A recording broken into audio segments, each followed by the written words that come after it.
appreciate your time. This is my brother Jared. He's a huge fan, so he Hi. found out that you were going to be on my podcast, and he's like, "Oh, great! I'd love to talk with him and ask him a few questions." So I hope that's okay. I mean, Oh, absolutely. he's Yeah. always been part of it. So Perfect. Cool. Excellent. Nice to meet you. Nice Nice to to meet meet both of you. yeah. So go ahead and introduce yourself and just let people know what you got going on. And you got a few things. The battleship Potemkin is going on in LA, and yeah, just kind of let them know what's going on with that. Oh, yeah, sure. So, introduction, my name's George Sarah, and I am a composer musician here in Southern California, LA based. And I've been doing music for 3 decades now, I guess you could say. I started out with my industrial band duos called Stereotaxic Device, and we were with a Belgian record label called KK Records. Mhm. And then after that, that only lasted a few years, a couple albums out, and then I started a project called THC, and it started out as a very hard electronic. I guess the BPM was too fast to dance to, but people described it as techno death military disco, and I was like, I'll take that, Right. and and then towards the mid '90s, I just got more into writing music on piano, not necessarily piano music, but just that was prior to that, I was Right. more about programming drum machines using sequencers. That was my writing process, Right. and coming up with bass riffs. So as I started doing more stuff on piano, the music kind of changed and it got a little slower. Hmm. And I was working with a vocalist, and THC kind of became like this dark trip hop project. Yeah. Even though in LA, I was still playing with industrial bands, So there was a Right. band called Babyland that I loved, that we did a lot of shows together. So we're like this singer trip hop thing, playing with like this amazing, like electronic punk. That's how I describe them. That's And cool. if you're from Southern California and you're old school, you know who these guys are. Right. And then I guess I got slowly into film composing, film licensing. It started with Buffy the Vampire Slayer. Right. The writer named Marty Noxon, who was one of the writers, and she wrote a character around THC's music. Hmm. Yeah.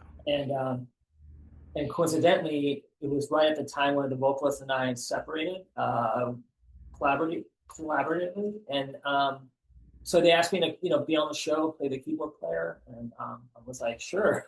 Sounds, I didn't know what to do next. I was like, I thought my career was over, and then and that kind of opened up my world to like the TV and film world. That was never really on my radar. So I met an actor, Anthony Stewart Head, on the show, but it was kind of more like in passing. And a record label that I was working with here in LA, Vitamin Records. They do like the Vitamin String Quartet and stuff. Well, they started out doing like original albums. I did an album for them, and I was like an in-house producer for them, doing a lot of like electronic covers. And it was like more like a paid thing. I'd go under an alias. Sure. So, like it's like tribute to like Red Hot Chili Peppers. Yeah, I remember those. I remember like Yeah, I was like, radio yeah. and stuff. Yeah. Perfect. I'm gonna go under like, and then but I'm also like a bassist, and I've been like, I grew up listening to prog rock, so I was like, yeah, I'm gonna play those flea bass lines. And then Anthony and I did a record together called Music for Elevators. Sadly, as you may know, he just recently passed away, June 1st. It was announced June 5th, but anyways, so we spent about 9 months working together. Yeah. And the same record label, Vitamin, put it out. They have a different subsidiary, so they wanted to name a BIABD for this release. And then I had landed a series for Discovery Channel, more like ambient, kind of down-tempo music. Right. And I did that, something for the Beijing Olympics that I collaborate with the Poetic Kinetic. 2008. Guys. Yeah. They do those like giant astronauts and caterpillars that you see at Coachella, and they do a lot of other like massive art installations like they were in Portugal, like doing something for like like a 2 mile thing. And anyway, so they got hired to do this. They were like, they attended one of my concerts at the Getty, and they just thought, hey, it'd be great to like collaborate. And I was like, sure. So it was just always something landed, and then I did after that a couple of indie films, and I wouldn't really consider myself a film composer in the sense like I don't conduct, but I've done 3 or 4 movies, and I've always been very fortunate where the director's like, we want you to do your thing, and make it more song based as opposed to like, like a Hans Zimmer. It's like I'm not that guy. So I've been doing, I've done several films, and one of the things I got into through this arts organization in Los Angeles is doing a live silent movie and performing it. And I did The Passion of Joan of Arc, the 1928 Carl Dreyer film. And after the LA performance, I got offered to perform it around the country. It went over really well, and I've done about 25 cities in North America. And then I was commissioned to do the second film, Battleship Potemkin, through the Sierra Madre Playhouse, which is a venue here in Sierra Madre that's next to Pasadena. Right. Um, so it's just sort of like I've somehow always landed one gig after another. And I also recently got endorsed by Busan Guitars. They're a company out of China. So every year at NAMM, I go and I invite different musicians, and we That's awesome. play, and it's more like a shred fest, it's like people are like, oh, I didn't know you could play like that. It's like I'm doing like all these like Chris Fire type of I'm just like you see the Rickenbacker behind me. I should have had the Busan face out. Sorry. Anyways, so I just kind of like whatever, so I just kind of, Battleship Potemkin, that's August 14th and 15th, and that's the world premiere. I'll be doing it at Sierra Madre Playhouse. But I've already got some other cities. I guess I'll announce that after the show, but so I'll be going back to a couple of the cities in North America that I did the Joan of Arc. I'll be doing Battleship Potemkin there. And it's a 4-voice choir, string quartet, and me with electronics. So, the best way I could describe it is like maybe like more of the slower Aphex, Yorkish kind of vibe with strings and Dick Can Dance type of vocals. I don't know. That's just me, being a total novice, like not knowing what's going on, but somehow being able to move forward. That's a great smattering. That was a good yeah, sorry about that. No, you're great. That's amazing. No, that's I was just like, I just run down the gamut and just kind of talk about things. And there's always stuff I forgot to mention. No, you're good. You're great. But I didn't want to be like, well,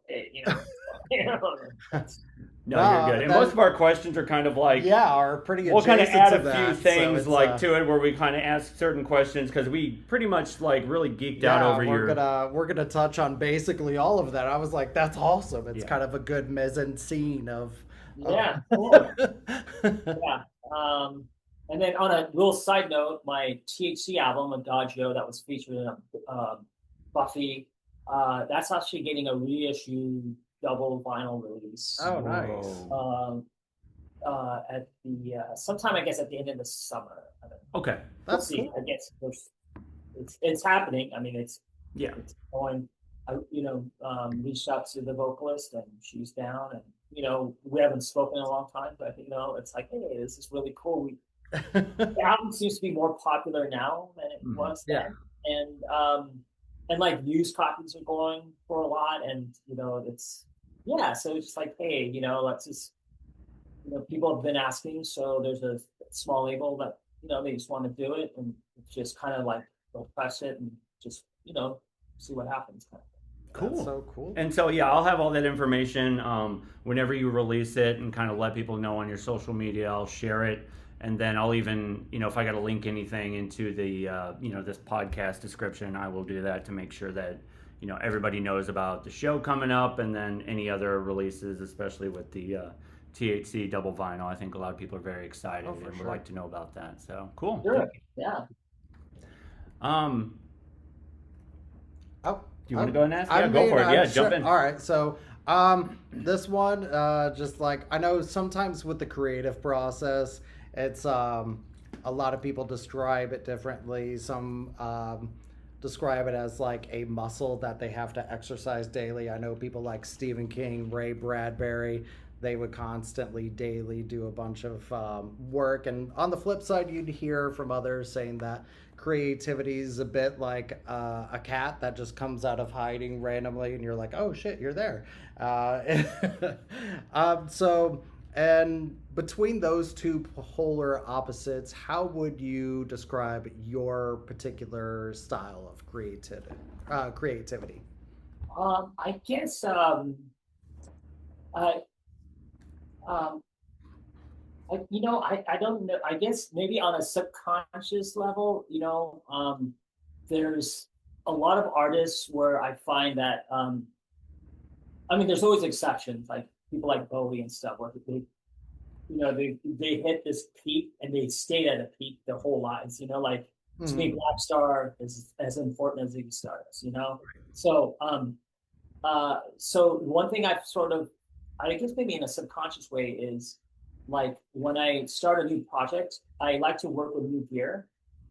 And I love the learning curve because I find that a lot of artists, their early work is really good. And I think maybe, and I could be wrong, I can't speak for everyone, but like there's like that sense of like struggle and uncertainty. There's a bit of a learning curve involved. And that's why it's so good, because they're kind of going into it like, let's throw everything against the wall, and then, and then you have like other bands that, they get like $1 million to do like their follow-up record. It's just like, oh my gosh, it's like Stone Roses or something, I don't mean to diss it, but you know what I mean? No, I get it. It's like, so I did this film. Her name was Joe. It's out on streaming and stuff. It's Gravitas Ventures. They're a pretty big distributor. It was on Paramount Plus, even though I don't, like, yeah, I saw that one on. But it's on Amazon. But like with that, it was like an Americana score. So I bought an acoustic guitar at Taylor, and I wrote all the score on that. And I was like literally like, and I read Johnny Marr's autobiography because he's like one of my favorite guitar players. And I was like, and he had all this. He talked about how when he was learning how to play guitar, how he would learn to write songs. And like how some of those Smith songs came into, like a lot of it was like him just trying different chords and saying, well, I don't know if this is going to really, as opposed to being so confident you just pick it up and shred.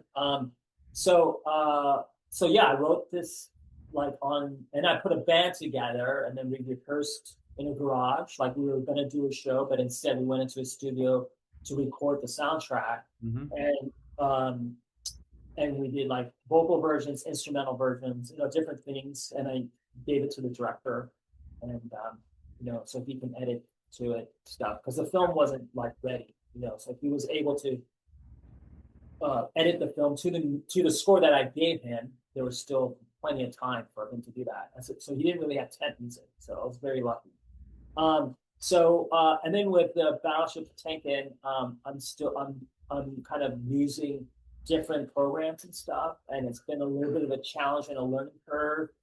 And with Joan of Arc, I've never did choral arrangements, so I was listening to a lot of like early music, 14th century music, like what is this? And I was just shocked how like simple it is. Yeah, right. Like it was like I just thought it would be so intimidating, and a lot of these like monks and stuff, it was just like sustaining.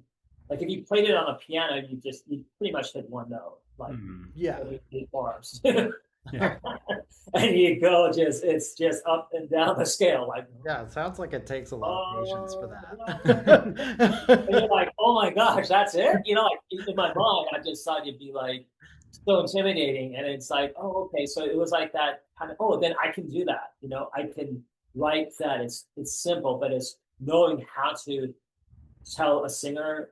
The term is called straight tone, where there's no vibrato in the voice, these little things. And it was like, it was really kind of, it was fun to learn, but it was also challenging. but also like, oh, okay, it's also very simple. Yes. And it kind of had this like thing about like this wonder about every project, So I try to make every record a little different. Like I said, my first THC record, it was done with all like analog synths using. I'm going to talk with gear now, but like yeah, please go jump into gear because Yeah. this is Go what it's for it. about. Yeah. I use the TR-909 drum machine, the Yeah. TD-303 bass, which is that, very popular, and then with then the THC with the vocalist, it was like, oh, I'll write this music on piano. Mm-hmm. And then with Stereo Taxi Device, the industrial project, it was the main writing tool was a drum machine I bought called the 86 HR16 drum machine. And what I did was they had a quantized button, and you can program to, and you could program a drum pad to a certain note. Yes. So you can actually have like a drum pad going at 8/8 staccato 8 beats a minute, but then you could actually assign it to a G flat, or B, whatever. So I had all this sequencing going on, and then the drum machine, and that's why I kind of gave it that EBM Victor body music, Right? And it's like something that was like you couldn't do like Gregorian chant with, it's just like. So it's like this kind of interesting, but it's also the music I was listening to at the time, and at that time I was really into like Skinny Puppy and saw them live, and it was like a really big, I was listening to them today, actually. Yeah, but seeing them, and also like there's a club in LA. There's a couple of clubs in LA. One called Helter Skelter, one called Lectosternium, and so Lectosternium was definitely more about like old school industrial, where like they played more. They'd have tables. It was pretty funny. You go in, and it's the only dance club where you didn't dance. They'd have tables, and you sit and you listen to music. The DJ would play records, but they play like rock and Test Department and all that stuff. Yeah. You wouldn't hear dance music, and then Helter Skelter was the total opposite, where you only heard all the wax track stuff, and goth music as well. Like you hear Bauhaus and all that. But so I think the equipment I was using at the time also was very, what I was listening to, it just fit. And then with the trip hop stuff, there's not a lot of, there's sequencing in the sense I'm using electronic music, but none of it is like, it's not like dance oriented, Right. Even though I did some drum and bass, but it's, to me, I don't know how one can. You can't dance for this. I think it like accented it a little bit. Like if you add a hint of drum and bass, it's not too like over. You know what I mean? Like it's kind of accented on the concept. Yeah. At least with trip hop, it always had that sort of. It always had that. It's like industrial, but if it had like a jazz foundation. Yeah. To me, it was like. Like it just kind of things morph, things change, Right. It's like cause and effect, right? Like, you had to have, in order to have shoegaze, you had to have post-punk, and you had to have punk. It was like these, like you see bands like, like Joy Division Order, like it's like this. It's I don't think they were like. I don't think they were trying to sell. I just think they were being inspired and trying to do different things and incorporate new gear and but it's still the same people.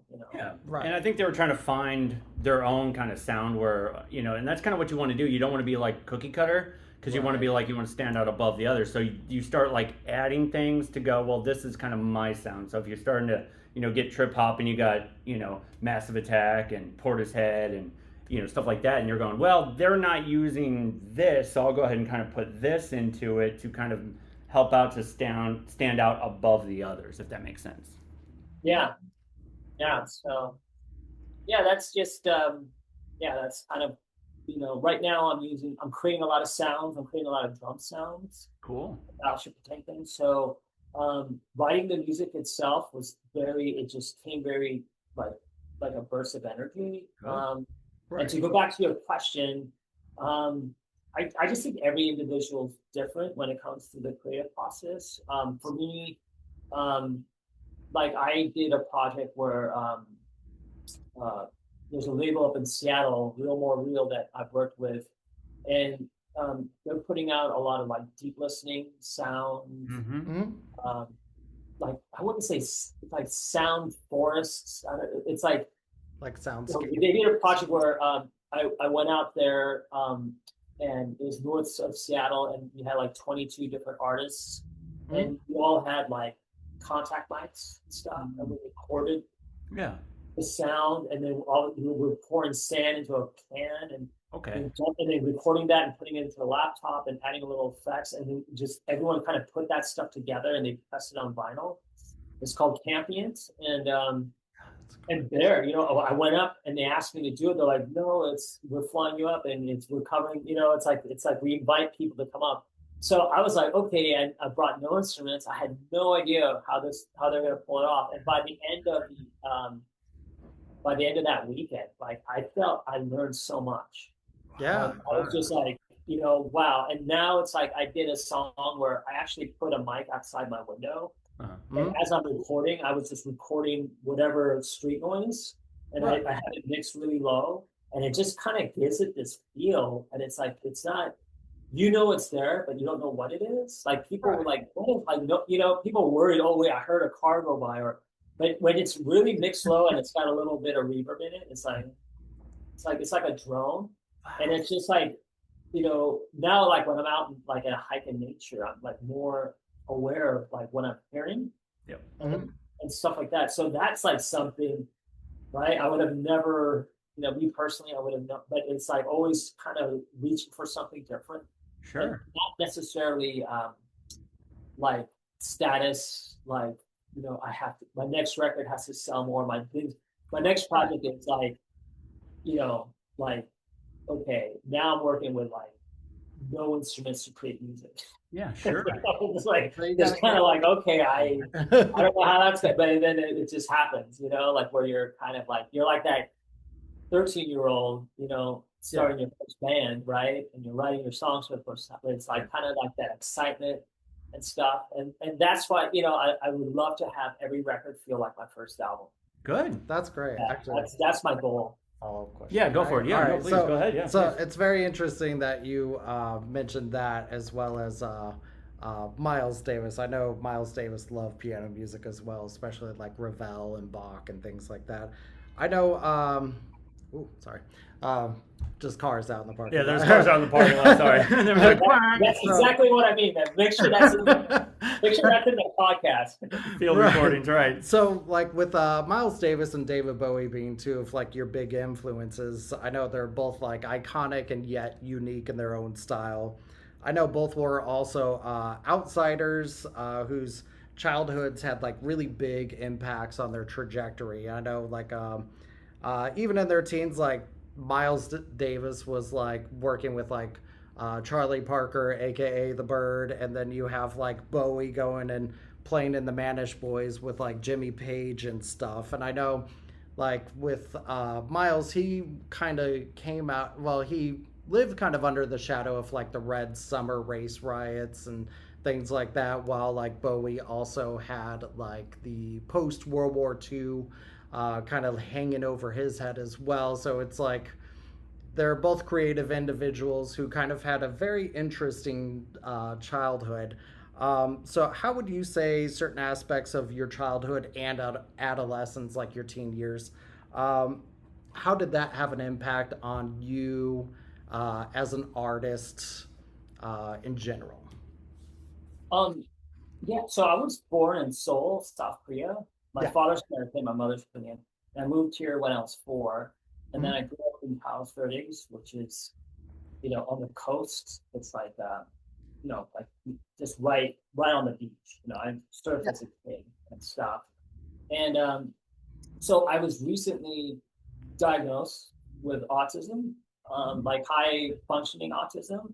So I kind of always felt that, you know, I always felt like, you know, like people say, you know, like I thought I was being quote, you know, people say, oh, that's weird, or, you know, what you're doing is weird, or, you know, and then I would spend like, growing up, I spent like half the day in my homeroom class, in like elementary school, and then the second half I was in like a special ed class, Mm-hmm. and I never knew why. And then all the other kids in there, I just remember they're all like super nice, but there was a quirkiness about them, and it wasn't bad. It was just like I always attributed that to the fact that maybe when I moved to the States, I didn't know English, so I had to learn English as a child. Even though my father was American, but, by the time I was 6, I was like, Yeah.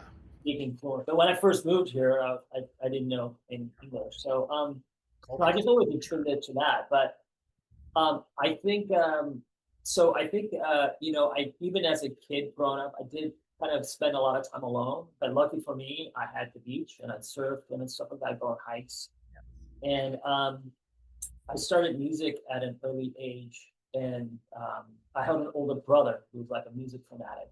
So I always had records, and I listened to everything he listened to until I was about 13. That's when I started pivoting on my own, In your own. So growing up, I was like, I had all, listening to Beatles, Steely Dan, prog rock, but then when I was like 13, that's when I started getting into like new wave and stuff. And at my high school, Palos Verdes High, I don't know how this happened, but they brought in a lot of like big local bands. So when I was a freshman in high school, the Go-Go's played at my high school, and Walla Voodoo played. And Walla Voodoo, when I saw them when I was a 14-year-old, they had a drum machine.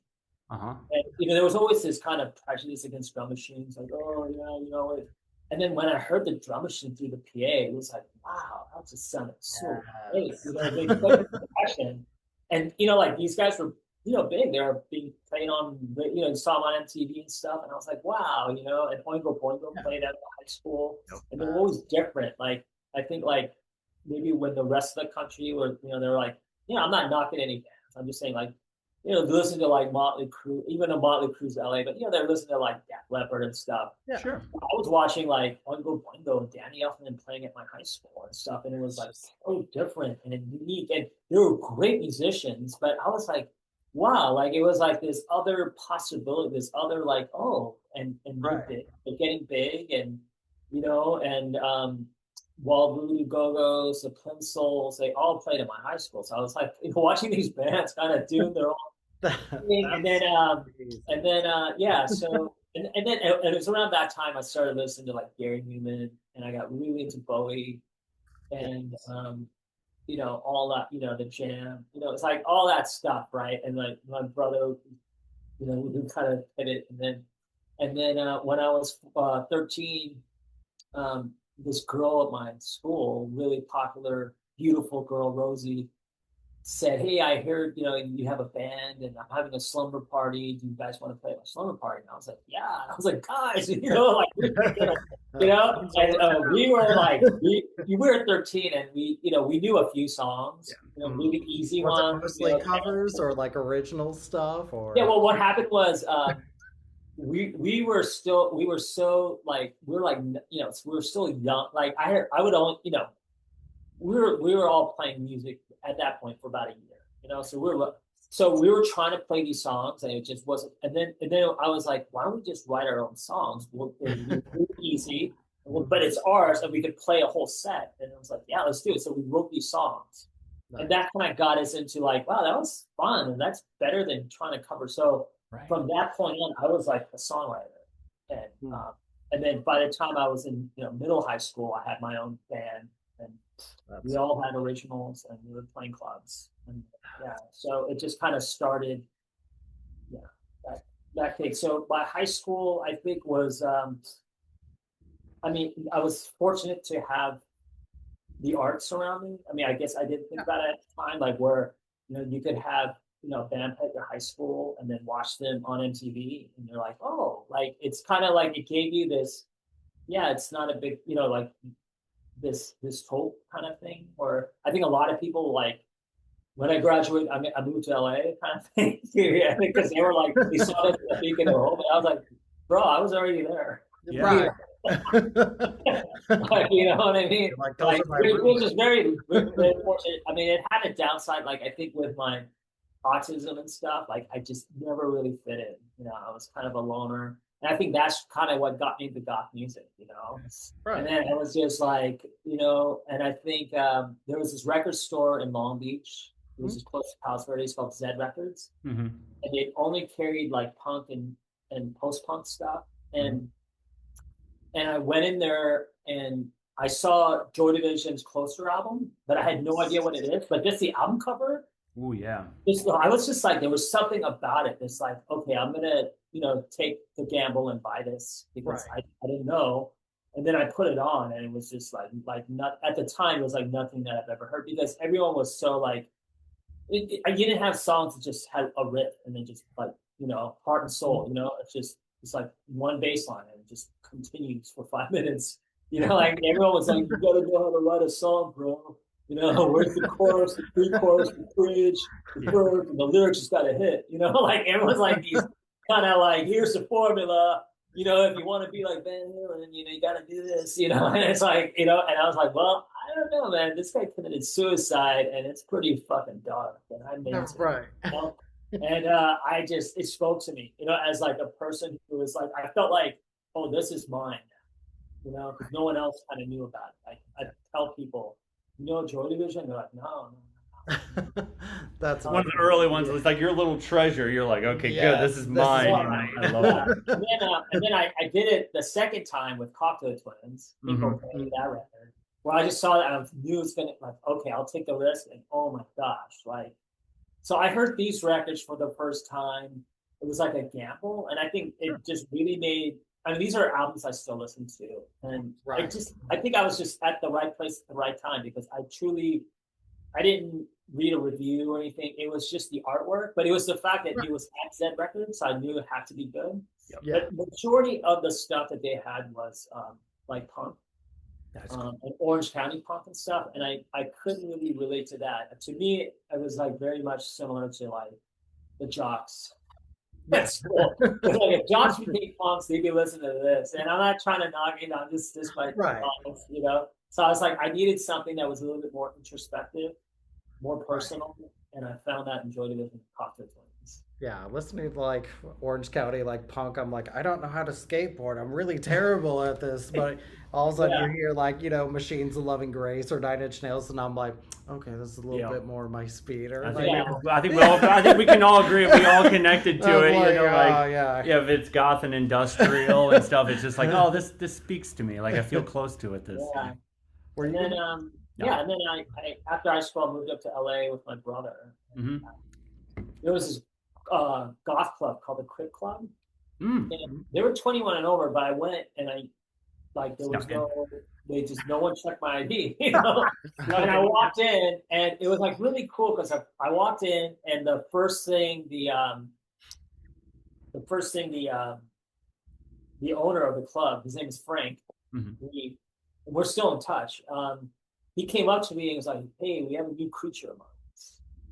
And so let me show you around and introduce some people. And I never got that in high school. I never got that but here at a goth club, I was like kind of like, well, I'm just gonna go and kind of check it out because I like the music. And I was like, oh no, you're family, you know. And it was like this really incredible experience, you know. And and it was like really, you know, that's like I found like, it was like this really felt right at home with that. That's so cool. Like, and I feel like that was like those defining moments where you explore music and you're finding your community and everything just kind of builds on that. And that's kind of where like the trajectory is when you start like wanting to do music, where it's like, okay, now I feel like I found my people, my family, my community. Validation. Yeah, exactly. So that's kind of, you know. That's great. And then what was the like when you started doing music, kind of what was because I know you started playing bass and guitar and stuff. When did you start like exploring the electronics, like synthesizers and drum machines? And was it, you know, with stereo tactic? Was it with that or was it before that? It was a little bit before that. So my first exposure to electronic music was actually when I was 8 years old, I was in the movie theater. I saw the trailer for William Friedkin's movie, The Sorcerer. And in Yes. the trailer, they used, I don't think movies do this now, but they used the Tangerine Dream scored that film, Yep. and they used that music from the film in the trailer. So it wasn't different trailer music, and Mm-hmm. it was like that driving synth, like, and it was like, like I had heard nothing like it before. And there was really at the time, I was just like, I couldn't, I was like, oh my gosh. And it just, you didn't have Shazam, there was no way to find, and you're 8, there was just no way. You But rely on your memory, and You're just hopefully you'll like, find it in the yeah, future. someday Yeah. I'll find it it. was like, you see someone, you go down an escalator, someone's going up the escalator, and you match eyes, and then you never see that person again. It was like that, but it was with this music. Yeah. But with an Aquaman movie. And, Yeah.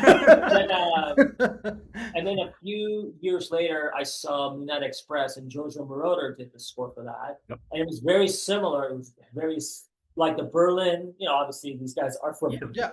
that Berlin old school driving synth, modular, and it was like, oh my gosh, that's what it is. And it wasn't until uh, David Bowie's Low, Side 2, when I heard, I got that on cassette, and my brother listened to it first, so he gave it to me, and it was on Side 2. Yeah. Put Side 2 on, and I was only pretty much familiar with like Ziggy Stardust, Aladdin Sane, Diamond Dogs up to that point, and then I put in Side 2, and I just like I put on headphones, and it was like, oh my gosh, like it was different from the Tangerine Dream, but it was like right. this, and it was Bowie did. I was like, what? Like, how come I never heard about this? And I think that was the first time where it's like, okay, this is what I wanted. That's cool. But I was a bassist, and I didn't know anyone with the keyboards, and it just seemed out of reach. And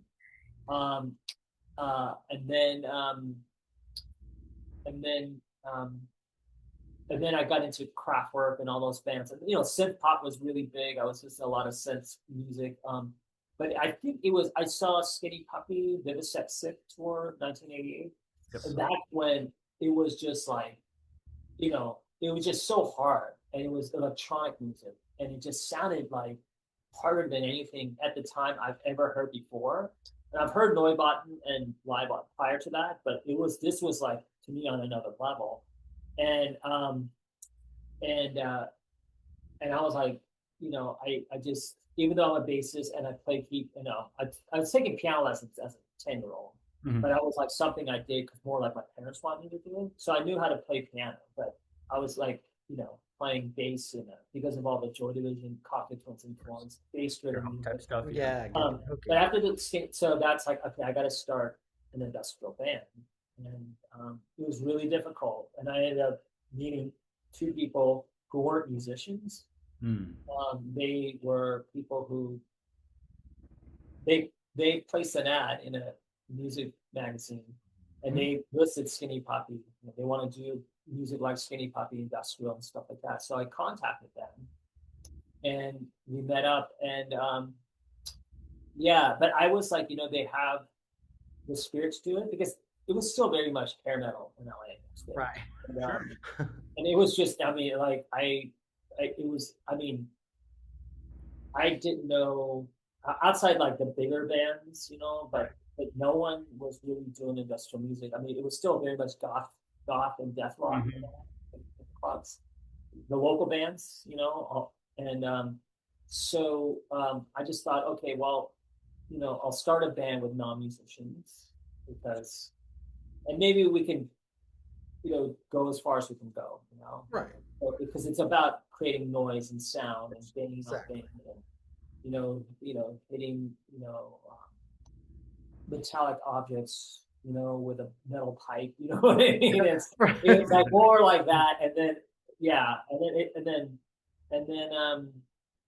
but my experience prior to that, being like my older brother's band and making a record, it was his band, I was the bassist, but learning the business side of things, I kind of knew how to put a press kit out together, how to make a demo tape. And I told them we need to make a tape, play bass, and get signed, and they're just like, looked at me crazy, like, no. They weren't musicians. So I was like, no, we gotta. And then the labels that were around Los Angeles weren't interested. So I started sending demo tapes to labels in Europe. That's how I landed AK Records in Belgium. That's Just cool. wanted, yeah, this is great. Got a record. And then got a distribution deal, American distribution deal, licensed through Cargo Records.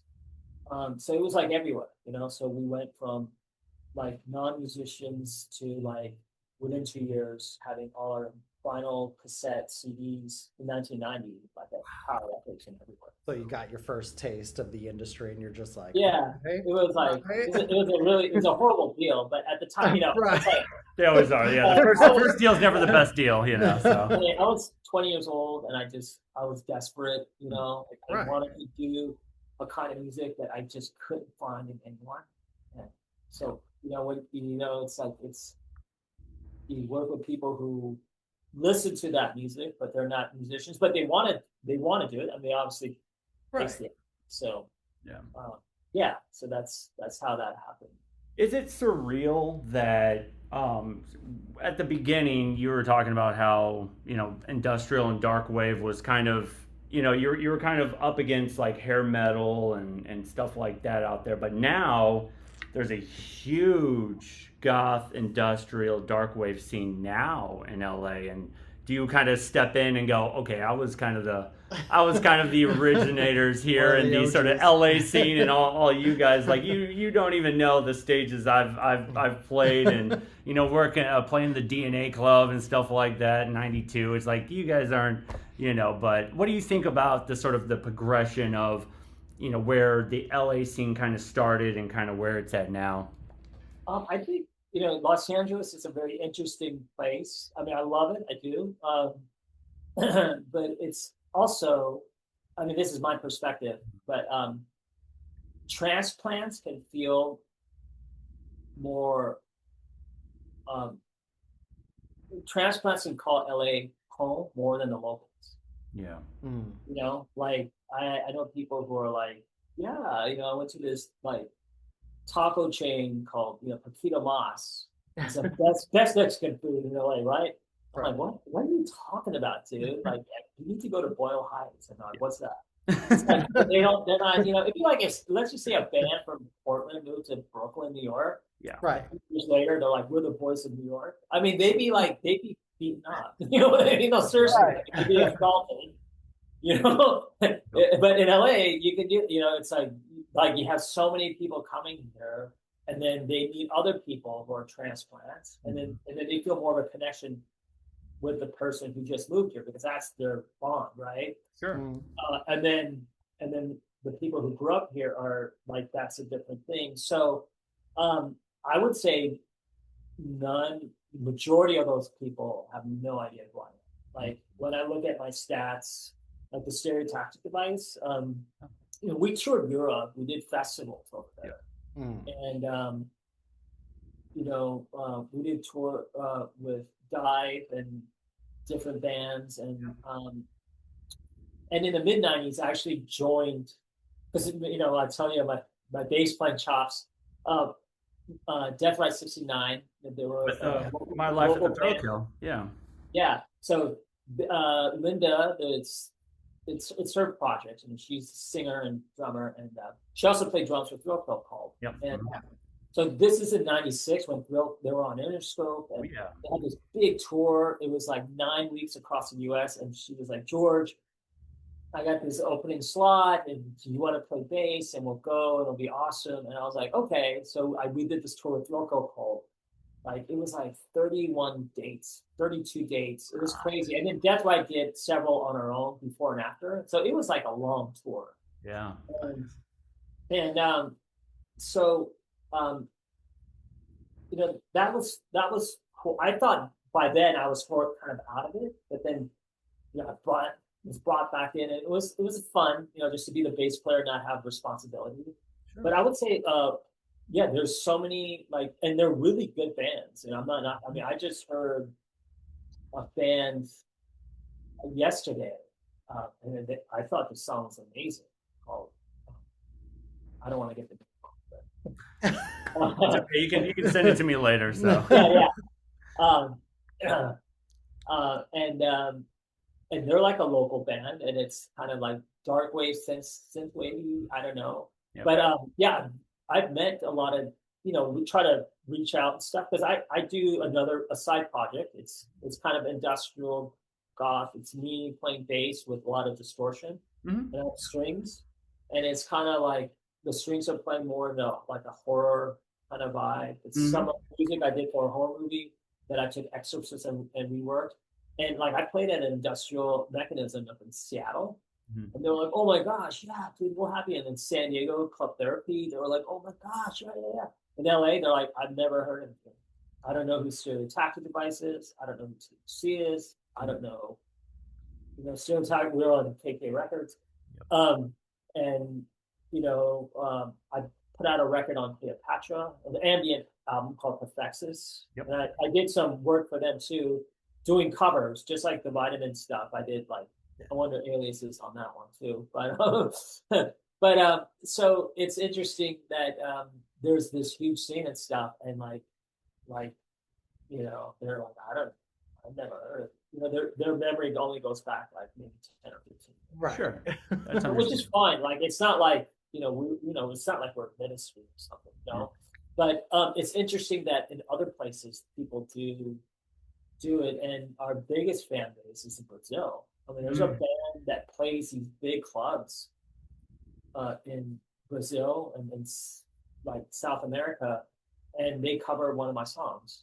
And they sent me video, and they're singing this song "Lost Land," and it's like 500 people in the audience like waving their hands, and it's in like Brazil, and I'm just like, wow, like here, if I mentioned like no one really, which is fine, like it's not, it is what it is, like I'm doing other stuff, Sure. but so yeah, I feel like there's a huge scene, but at the same time that experience I had as a kid going to the Crip Club and saying we have a new creature among us by Frank, like that's completely gone, and I am like totally like no one knows, no one cares, no one.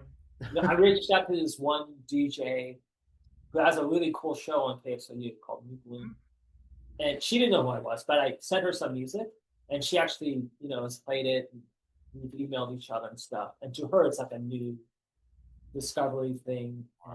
Yeah. But she's into all the new bands, like all like she's, which is great. And some 80s stuff like New Beat, but for the most part, it's like okay, it's not like punk where they definitely know their history, Good.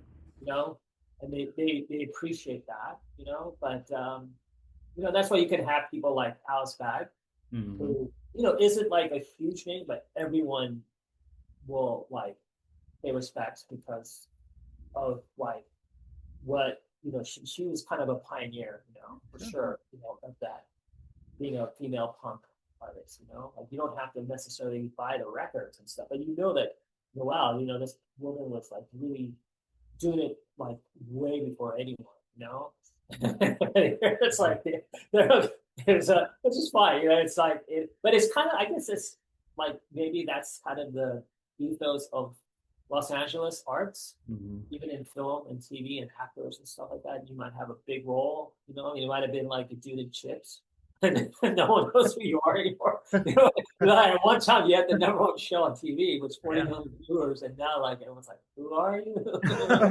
Like it's like it is kind of like this thing. It's it's just it is what it is. And it is what it is. Yeah. But it's very fitting because like with whenever you were younger, a lot of your influences. I mean, Skinny Puppy, you got like Canada, and then you have Joy Division, that's UK, and all these like European influences and things like that in your music, and then you start going on and making your own music, and all of a sudden you're like Brazil and Europe and all this stuff. So after a while, like you're kind of offshooting and influencing people elsewhere, just like people from elsewhere were able to influence you. It's a bit of no, it's crazy. I found so far about maybe 13 or 14 videos on YouTube of various people covering various songs throughout my stages, which is always flattering, but it's always from it's never Los Angeles.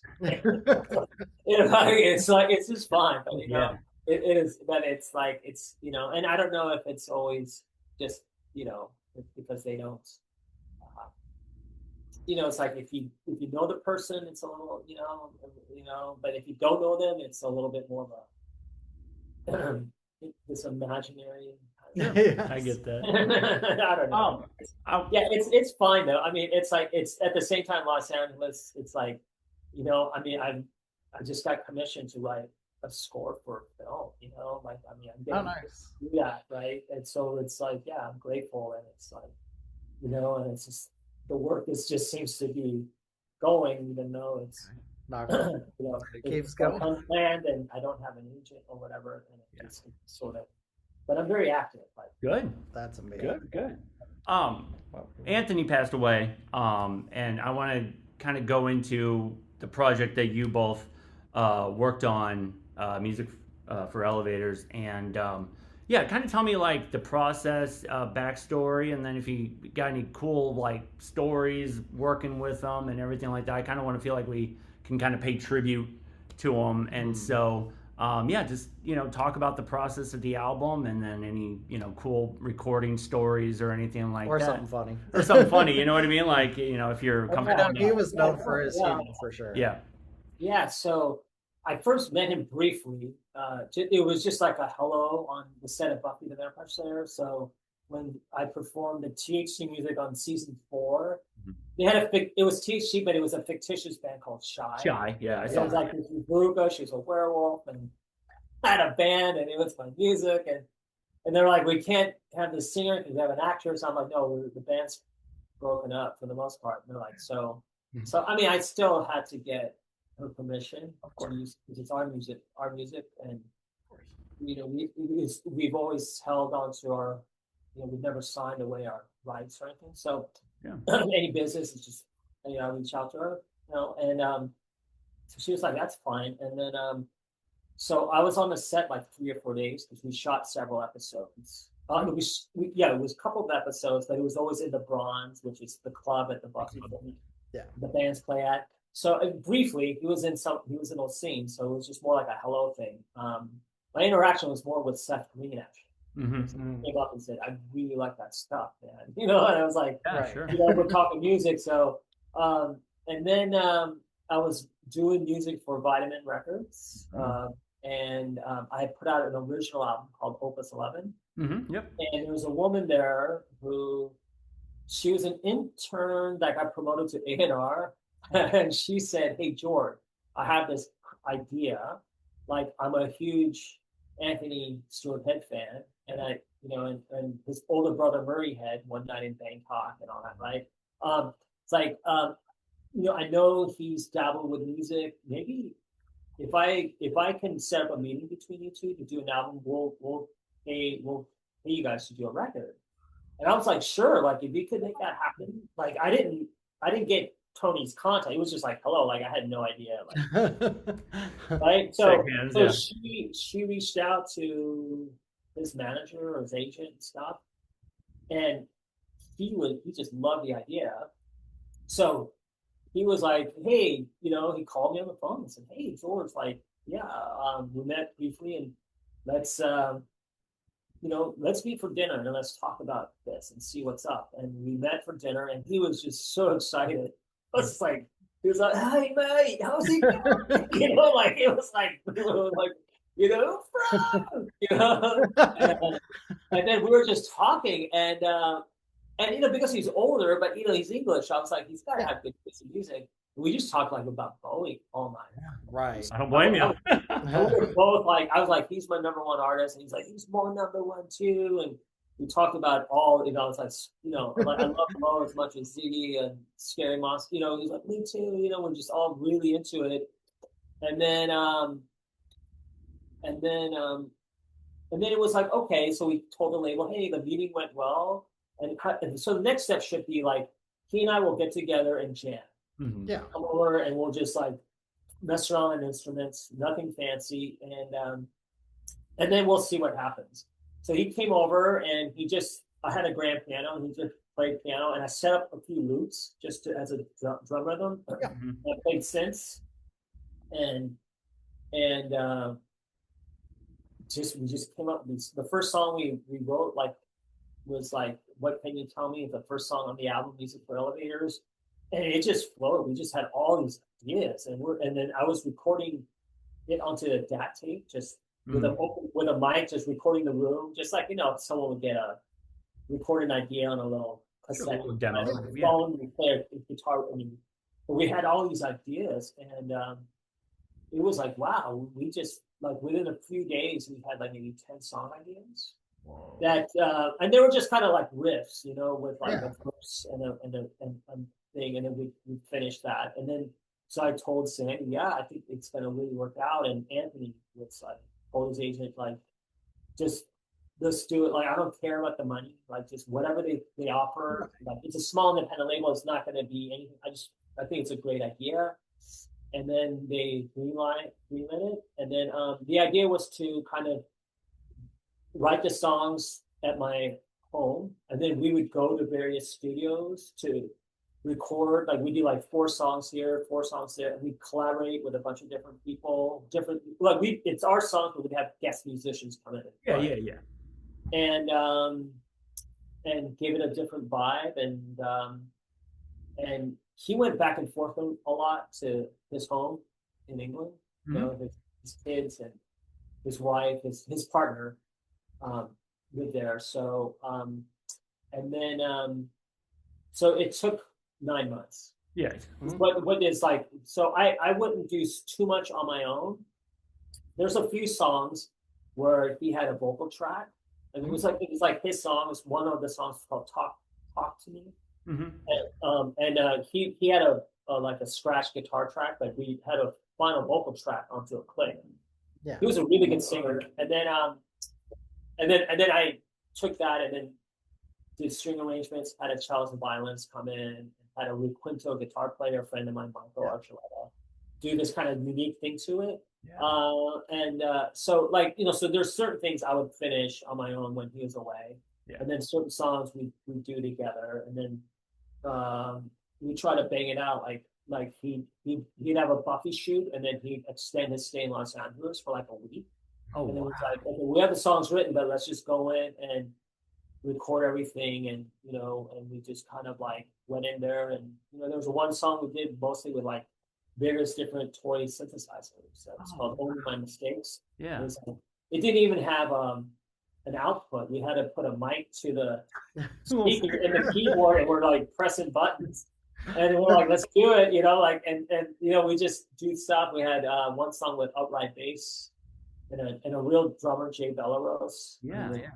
Really good drummer. He came in to do a song, and then several of the actors wanted to sing, but we didn't want it to be a Buffy record. So it's like okay, but that was his idea. It's like it's not a Buffy album, but like Amber Benson did vocal tracks, and then Anthony's friend Justina Machado, an actress, great singer, and it was just a really cool. James Marsters, who played Spike, did a song. They did a thing together, but we didn't put it on the cover. It's in the liner notes, but and then Josh Whedon heard what we were doing. He was like, Anthony was playing it, stuff that we were working on. He was like, man, anyway, I could write a song for your record. I'm going to give you the song. Like, I don't want like nothing, no red, like it's your song. I just want this is cool. So he just wrote something and he sang it on cassette, piano and voice. And then we took it, and then I put a bunch of programs and drum patterns and beats around it, played bass, and then we had different people come in and sing and stuff. And so it was like kind of like that. So it was kind of like, it wasn't a band. It was more like going back to what I started with, like going into this not really knowing what to do. It's cool. Yeah. We have our songs that we're like, okay, but then we're gonna have all these people come in and we're gonna work in different studios, all small studios.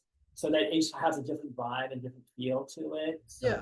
But a consistency because it's Anthony singing, right, and stuff like that. But musically, it's like kind of things changed a bit, and so I did pretty much all the programming, and I did a lot of the extra parts, added parts, and there was a few songs that I wrote as an instrumental that he sang on, and then a couple of songs he wrote just on guitar that I took. A song called Babies. That's like he just had a scratch guitar, and I said, okay, let's put some synths in there, some like simple drum stuff, and make it a stripped down electronic song.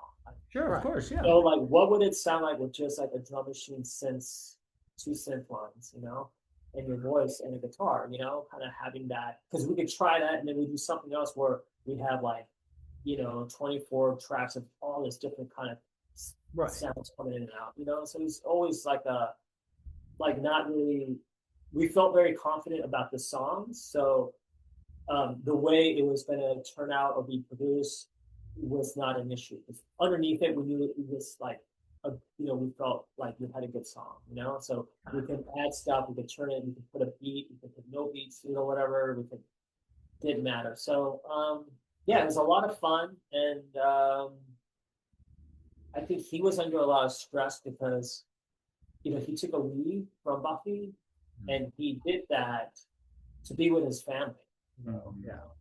He it was really hard for him. He was constantly like he'd fly back to England on the weekend, fly back to LA. I mean, that's kind of how like he had two small daughters, and he was just like being in a hotel room was just not, so he was doing these red eye flights, like back and forth, and so he was able to get like some time off on a couple of the seasons of Buffy, do like minimal stuff. So Joss and Buffy, they made that happen with the character, and so so there was a little bit of a gap, a couple of months where he was gone, and I was like, yeah, I don't want to like do too much on my own, know. And he was like, yeah, okay, like he's like, I hope you were saying that. I want to be a part of this, like I don't want to. It's our record, and there's no. It's not like there's like a deadline. You know what I mean? It's like we do it when we do it. So it took 9 months from when we first meeting till we delivered the masters. It was something like 9 months. And then it was really cool. There's a radio station in Los Angeles called KCRW, and they did this event at the Getty, and they asked me to perform.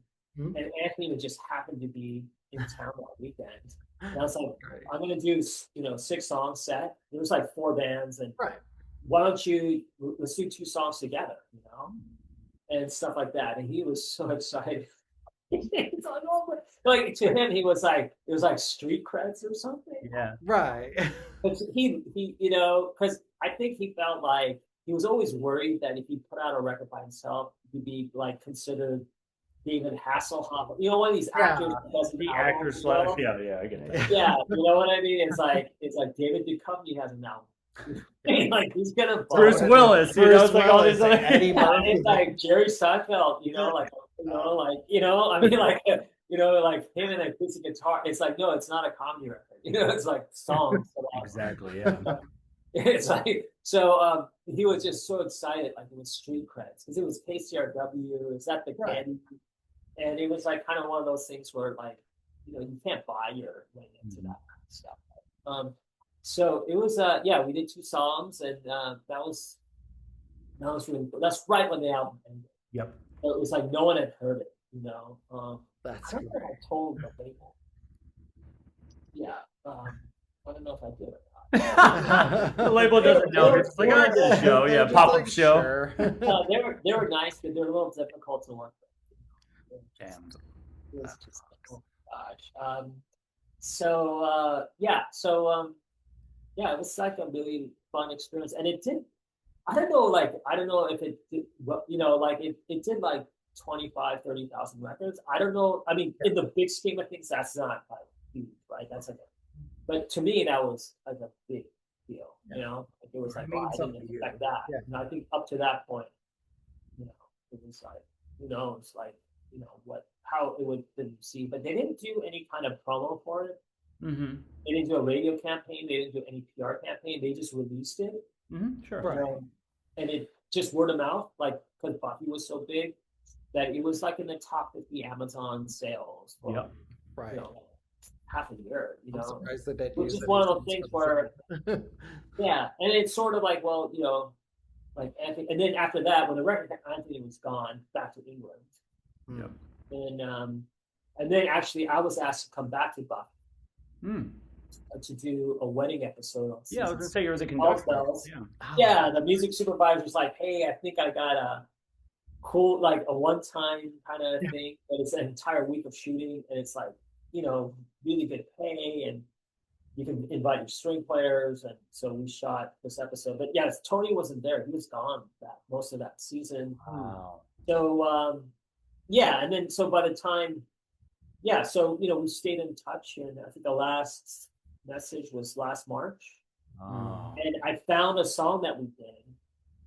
There was a song that we wrote, and it got lost in the DAT tapes because I would record hours of us jamming. I would just let it go as a digital audio tape, right? So you can't really fast forward and rewind these things. Mm-hmm. Right. I mean, there's like a wheel that you could skip through, but you can't do that for 10 minutes. Yeah, I know that. Yeah. So it was a song, and I actually found it last year because he asked me.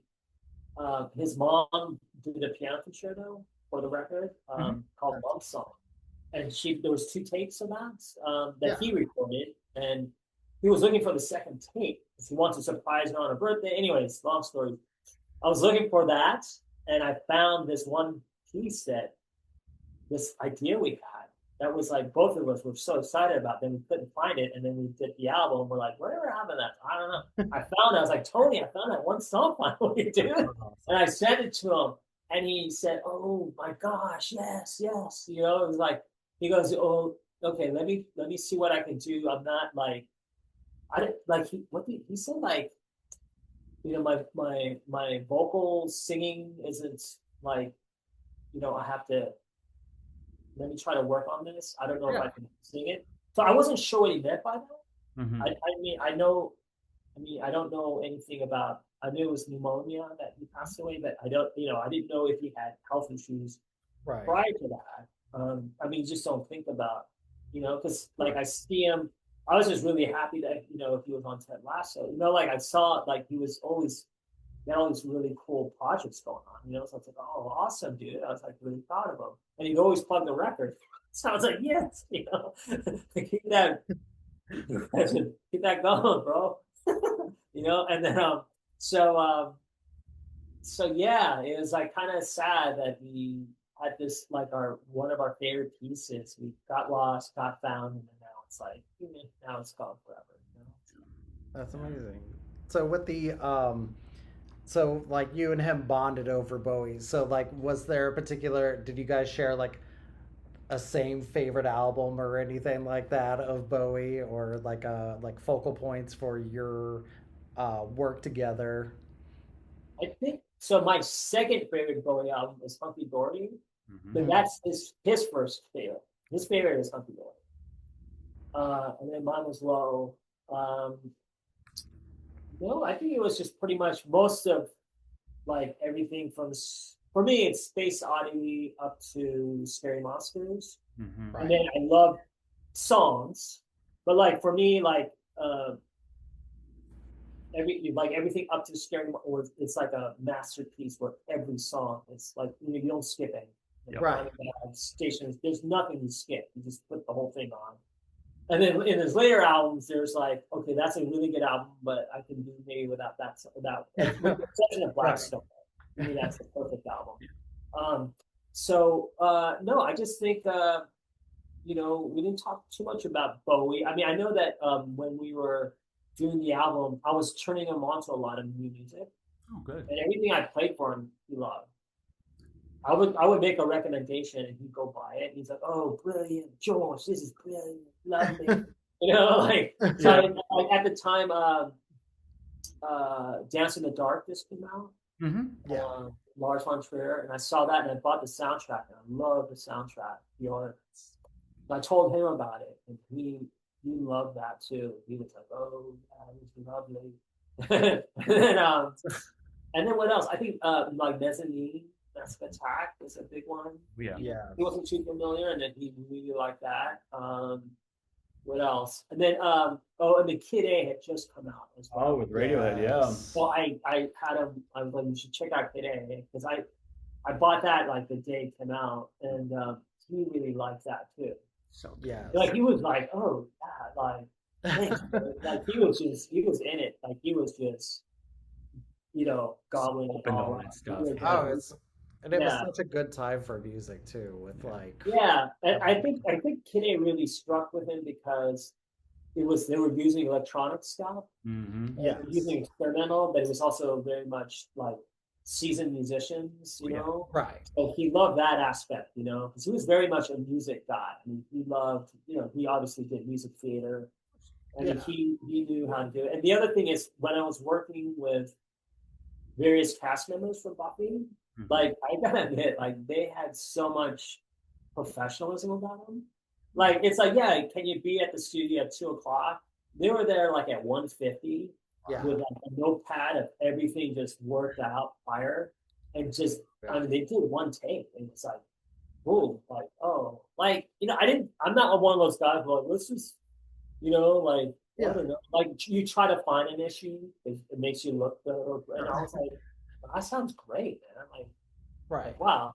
Even Amber Benson came in and just like nailed it, And I was just like, I guess they're so used to reading lines on cue, action, and then boom, they deliver. I think they're in that mode, right? Musicians don't know that. So it's just like, yeah, they were like, it was like, I was really impressed. It was kind of hard to go back to working with people who were like, yeah, bro, I don't know, man. Right. I wanted to go back to the keep pushing the fact that you got the battleship, Potemkin. Sorry, I'm screwing up that word. You was that a personal project, or was that something that was kind of in the works? And if so, if it was a personal project, is there a reason why you kind of picked those? Because I can see where, me and Jared would talked about like, oh, we can kind of redo or make our own soundtrack for like Metropolis or Nosferatu. Did you pick those, or was that kind of like, like a group kind of working on it, and they kind of added you to, to go, oh, okay, I like his music, let's go ahead and have him kind of redo it. Like, kind of how did that, even with, Joan of Arc, how did everything like that kind of come together? Joan of Arc was definitely a passion project. Okay. Yeah. Well, Joan of Arc I presented that idea at 2 grand performances. I did a concert for them several years prior to that, where I worked with 17 different musicians. I had all these David J from Bauhaus that joined me on song. I had Robert Williams from Captain Beefheart, drums, all these different musicians coming in and out, like more than 17 people every song. It was like the string quartet, and then different guest musicians come and we do a song. And so they were really pleased with that. And they're like, we'd love to have you come back and do something completely different. Wow. And I finished working on a horror movie and I had a horrible experience. I mean, one of the worst of my life. Wow. And I thought the best way to get over that was to, it's like a rebound, work on a project where like it would be a great experience. And I saw the Passion of Joan of Arc, and it had never any original score with that. And I saw that movie in silence.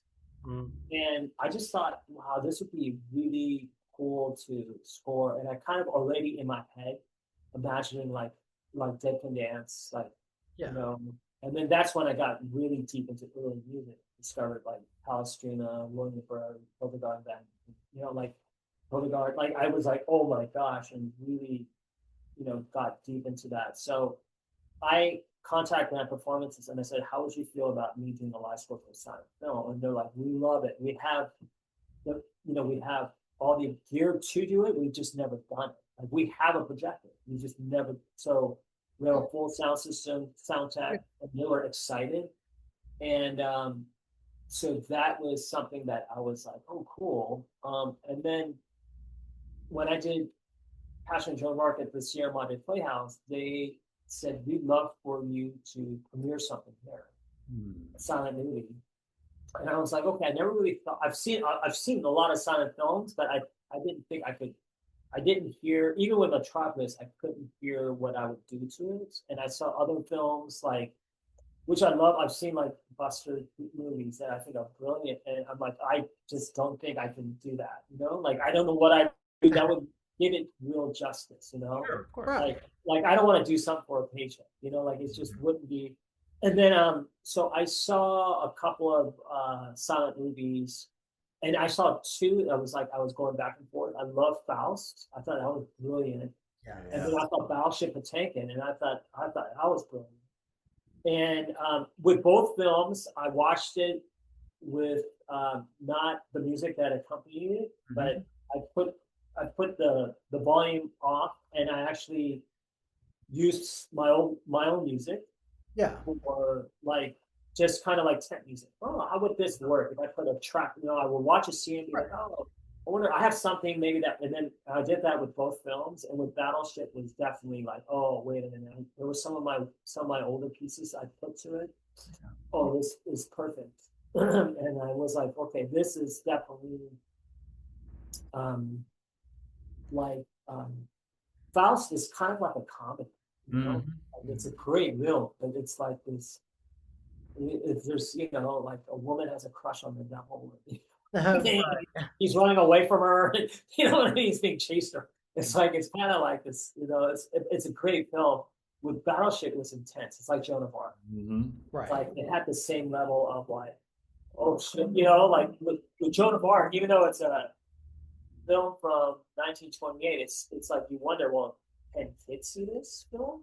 Because it's kind of intense. And same thing with Battleship. It's like, okay, it's film from 1925, and but some of it is so intense. It's like, and I guess there's no rating, but like you wonder, right? And yeah, for sure. Right. It's like really so. Yeah. So I was like, okay, and then I contacted Sierra Madre and I said, let's do Battleship. Yeah. And they were like, okay, we love that idea. Do it. Yeah.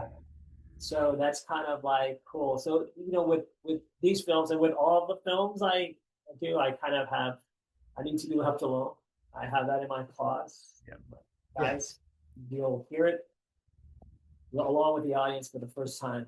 Like I don't, I mean, I've had a few experiences, and even with the Beijing Olympics, some of the producers were like asking me to put an upright bass line and something. I was like, this is like all traditional Chinese instruments. Like it's not gonna work. And finally, I said, look, guys, like I just need to be left alone, And they were like, okay, don't do that. But like with these other films, like Her Name Is Joe and Ice Cage, the horror movie that Helena Hutchins was a cinematographer on. It's just same thing. It's like, guys, like I'd love to do it, but I mean, I'm not, like I'm making an album. Right. And I go into hibernation and do the thing, and I'll come out and I'll give it to you. And it's a risk, but that I just, and that I'm giving 100%. Trust me. It's your process. Yeah. And if you're uncertain about it, it's like that, and I figured, it's not like an ego thing, but it's just like, I think it's the best way to work with a director, like I would never hire someone that I wasn't familiar with their work, Right. Like a lot of collaborations I've been, some people I already knew, like Angela McCluskey, yeah, for sure. New telepop music. And I saw her perform with Wall Colonials in LA. I knew her voice, so I said, hey, I have a song that I think would really work. And we ended up doing two. Yeah. Great songs too. Very powerful songs. I love them. Yeah. So it's one of those things where it wasn't just like, hey, like Dua Lipa, she's big. I'll just reach out to her.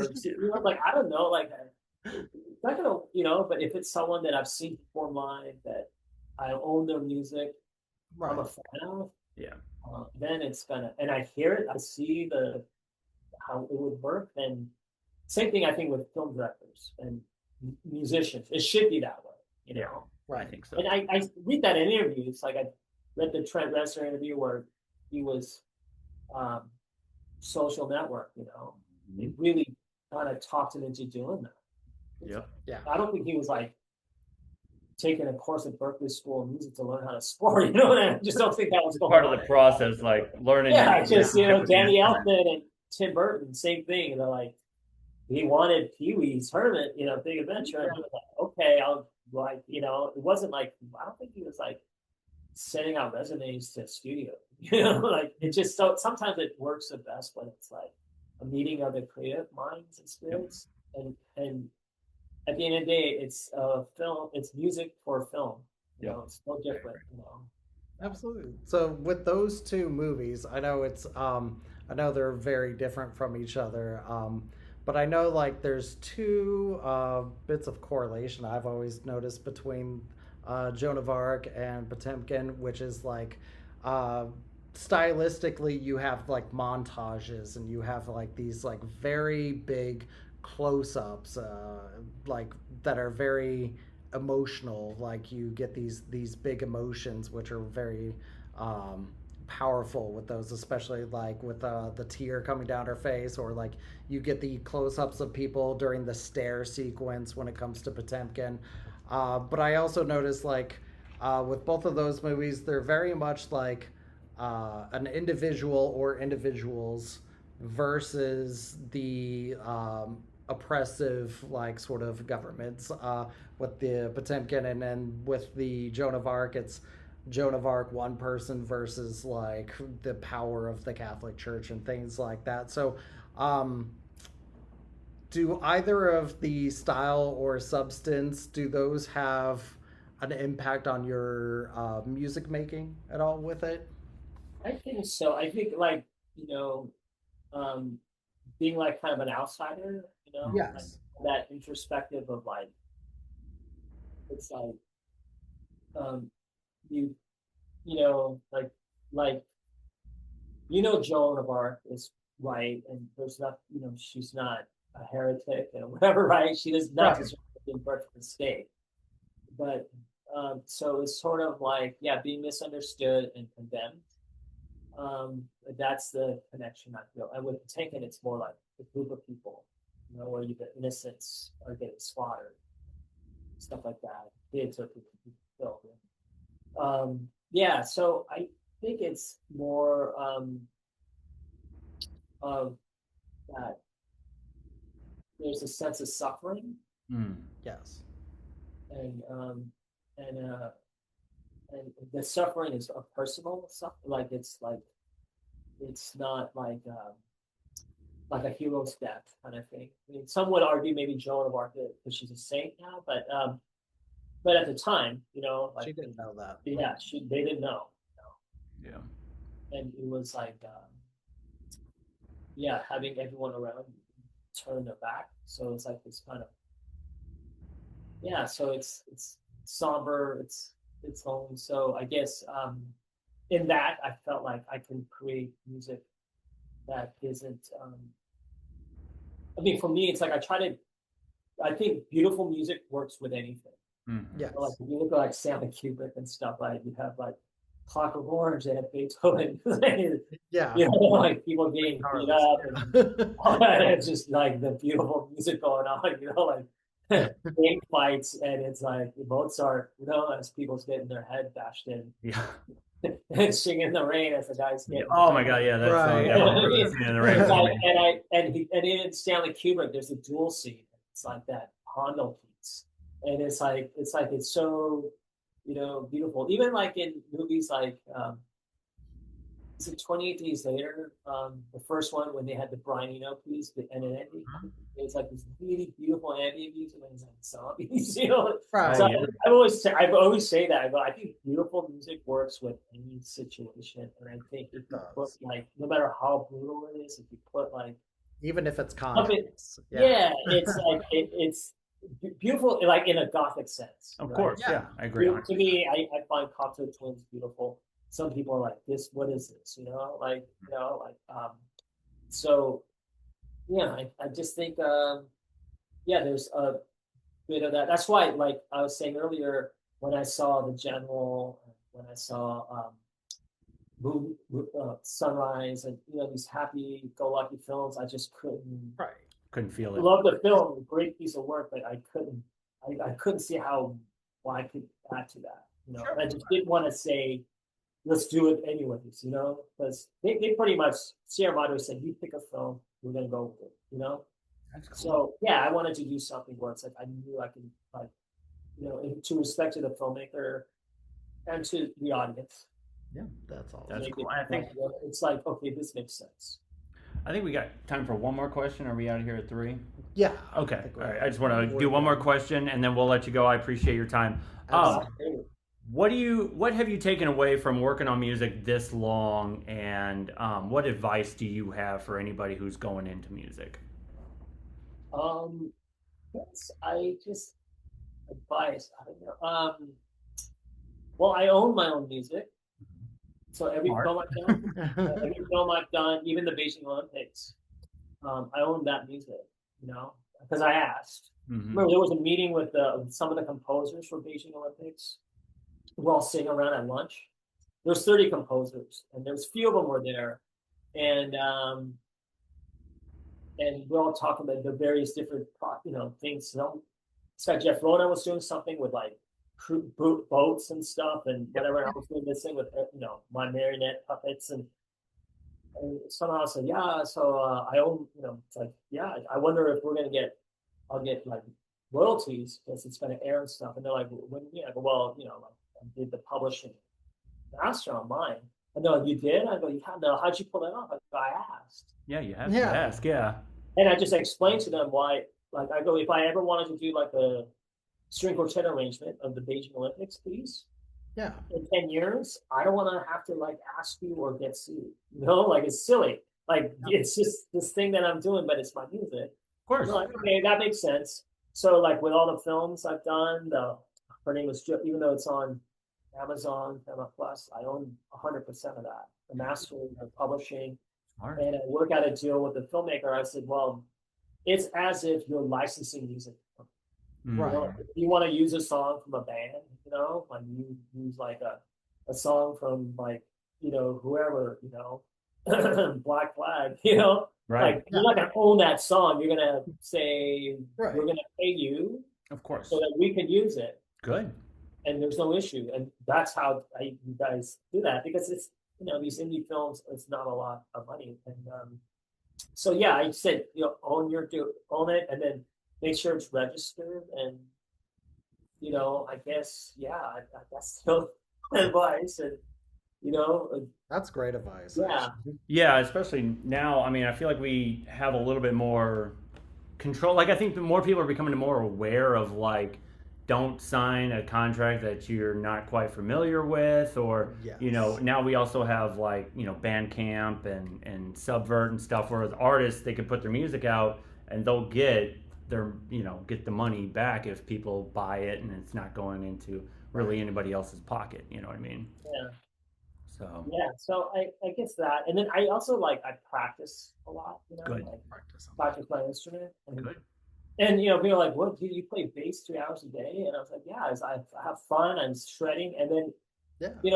and then I was at NAMM 3 years ago, and I was trying out all the different bass guitars, and that's how I got the endorsement. Because Busan was like, "Wow, man, hey, would you like to? We'd love to, endorse you, and we'll give you free gear and come to NAMM every year for free, and you know what I mean." So it's just like, yeah, bro. Cool. Like I wasn't, like who knew, right? It was like, Yep.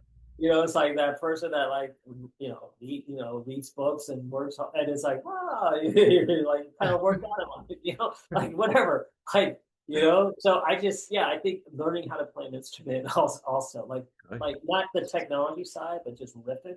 Good. But with Battleship, I just sat down with keyboards and I was coming up with all these ideas and said, oh, this is going to work and that's going to work. That's It's, so cool. it's the production that's taken a long time. Yeah. Yeah. Smart. Well, George, I appreciate your time. Right. I definitely want to have you on again because Yes. we got a million I questions. think we You've got such a barely resume. scratched the surface. I know, so we'll have to have you on again. So, George, I appreciate And your if time. you're in Indiana or Chicago anytime with the tour for any of that, we'll probably make the trip out there. So Okay. I did my Joan of Arc in Bloomington, Indiana. How far are you Yeah. guys? Okay. Cool. That's I saw that and I was like, if he does that with Potemkin, I'm thinking Oh, I'm gonna okay, drive okay, out Yeah, I there think and we'll have to drive out. get. okay, sure. Yeah. And then when is this gonna? Is it a YouTube thing or podcast Yeah, or it's a what? YouTube thing. I do it visually just because it's cheaper to be going through YouTube. Let me pull up. It should be out by, let me see, probably the July 14th or 16th. I know I was trying to put it out either a Tuesday or Thursday, so I'd say 14th or 16th Oh, okay, of cool. July. Awesome. Awesome. Oh, okay, that'd be great. Yeah, just tag me and.